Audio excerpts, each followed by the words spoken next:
Hello everyone, welcome back to our class. We are moving on to the last part of our chapter, the mysterious picture. Hope everyone is in still touch with the story. So in the last class we saw when Till suggested to paint the Duchess and the courtiers along with the Archduke. In the painting the idea was accepted by the Archduke, and the next day the courtiers came and visited him one by one. And who came first? The commander-in-chief came first, and he was a short, fat, bald man with an enormous paunch. But he wanted himself to look handsome in the painting. And the elderly lady with a hump on her back came, and the young lady who lost 3 teeth in the front row came, and all the other courtiers who came demanded the same. They should look beautiful or handsome in the painting. They even threatened or warned Till if he didn't supply the lackings, they would kill him. But the Archduke wanted each and every courtier to be exactly same as they look. So Till decided it is wiser not to paint the picture. Para 11. The following day he asked the Archduke for the hall where he was to paint the picture. The following day means the next day. He asked the Archduke for where he has to paint the picture, and he was shown a large room with bare walls. Bare walls means a simple wall, a wall without any decorations. Till asked for thick curtains to be hung on the walls. He wanted his painting to be protected from the flies and the dust. So he asked for a huge curtain to cover the painting. He also asked for 3 assistants to help him in mixing colors. The Archduke gave him all that he asked for. So the Archduke supplied or helped him in giving the assistants and the curtains or whatever he asked for, and the Archduke was waiting till to complete the painting. Para 12. For 30 days, Till and his assistants feasted themselves on the choicest dishes and drank the finest wines. So we already came across the supper served by the Archduke, right? So we know how the variety of dishes were served in the palace. So Till and his assistants were enjoying those food. On the 31st day, the Archduke thrust his nose in through the door and said, "It's time that you finish the painting." So on the 31st day, the Archduke lost his patience and he thrust his nose. Thrust his nose means thrust here. The word meaning of thrust is exactly push or exerting a strong force. But here thrust his nose in, which means it is an idiom here, which means interfering in others' matter. So the Archduke interfered through the door and asked, "It's time that you finish the painting. I'm eager to see it. Is it ready?" Till said that the picture was being completed and that he needed some more days to finish it. Again, Till said he needs some more days. He asked for some more time to finish the painting. The Archduke replied that as long as the painting was perfect in every detail, he was prepared to be patient. Poor Archduke, right? He was ready to wait for as much time Till take to complete or perfect the painting. The delay of a week or 2 did not matter, he said. Till and his companions continued their merrymaking for another fortnight. Till and his companions means friends. Continued their merrymaking. Merrymaking means having fun for another fortnight. Fortnight means 14 days or 2 weeks. 7 days makes 1 week and 14 days make fortnight. On the 45th day, once again the Archduke poked his nose in through the door. Poked his nose means again interfered through the door and asked, "Isn't it time that the picture was completed?" he asked. Till said that the portrait was being given the finishing touches. Till again asked for some more. He begged for some more time. He asked for some more time to give the finishing touches to the painting. The Archduke said that his delay did not matter so long as he did an excellent job. So the Archduke said he can take enough time. The delay or the waiting did not matter. You have to do an excellent job with the painting. But he added, you should either complete the picture within 15 days or you should show me the unfinished picture now. The Archduke added by saying, you should show me the picture now or you should complete it within 15 days.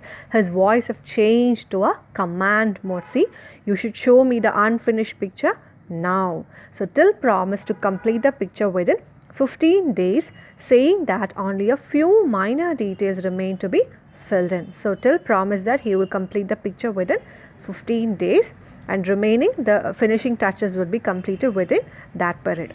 Should your lordship see the painting now, you would not be satisfied with it. So your lordship, if you see the painting, you won't be satisfied with it, he said. Para 13. Till and his companions enjoyed themselves for yet another fortnight. So yet another fortnight means altogether how many days? First 30 days and 2 fortnight. It's almost 2 months. On the 60th morning, see the 60th morning, it's almost 60 days, and the 60th morning the Archduke forced his way into the room and said, and here this time Archduke didn't poke or interfere, he forced his way into the room and said, I must see the picture at once.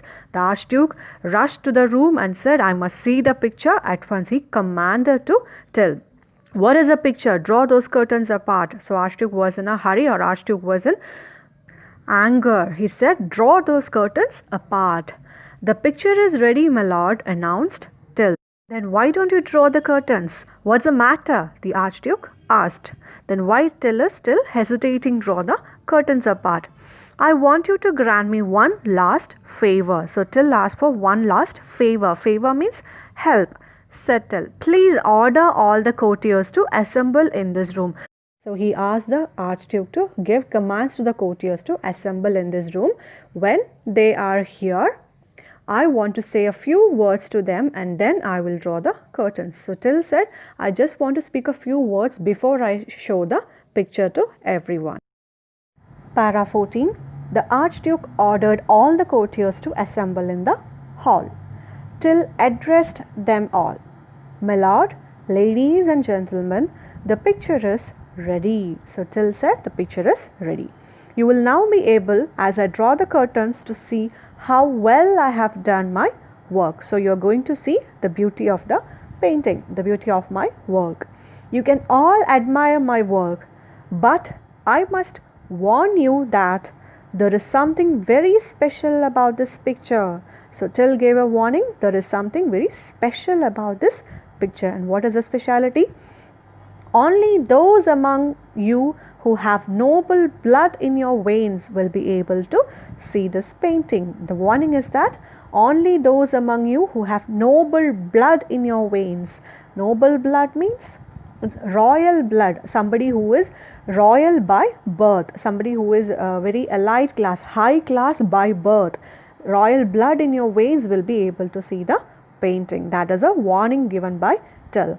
All the rest, all the other people who doesn't have noble blood in their veins, whatever their rank or position, will see nothing but a blank wall. If you don't have a noble blood in your veins, you won't be able to see the painting. Now I will draw the curtains.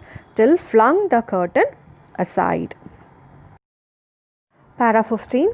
The courtiers outdid one another in showing their admiration for the picture. Outdid means competed. There was a competition among the courtiers to admire the picture, showing admiration for the picture.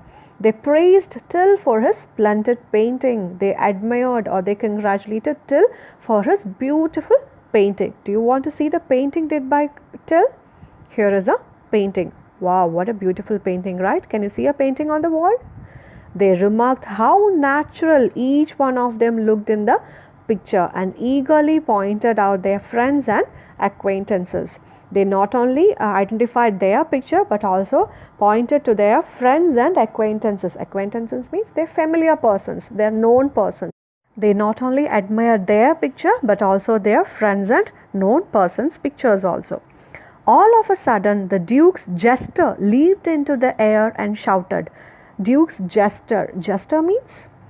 Jester is a person who is called as a fool or a joker in the palace. All the Western countries, all the court or palace have a jester in the olden times.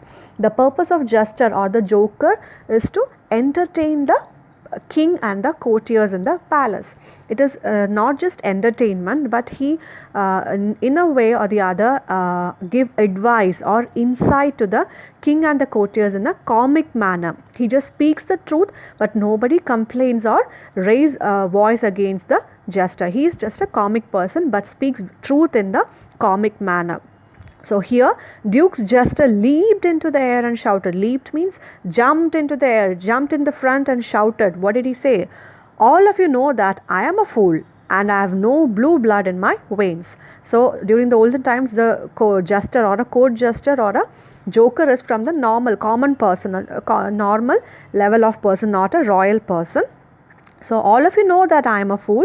I have no blue blood in my veins. I have no royal blood in my veins.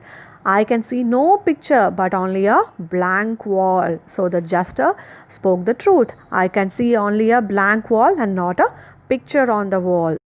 When fools begin to talk, observe till. It's time for wise men to walk. So what's till's observation? When fools begin to talk, it's time for wise men to walk. So Till observed wisely what it is. When fools began to talk, when fools speak the truth, it is time for wise men to walk away or run away from the palace, because the fool had spoken the truth. He calmly strode out of the hall and rode away on his donkey. He calmly strode out of the hall. He walked slowly away from the hall and rode away on his donkey. He just escaped from the palace on his donkey. The feathers in his cap danced in the gentle breeze. We already know that in the first paragraph, we already came across the word wanderer. Till is a wanderer. So after 2 months of merrymaking in the palace, he just escaped from the palace and continued his wanderings. With that, we came to the end of the chapter. We'll do the text back activities in the next class. Thank you.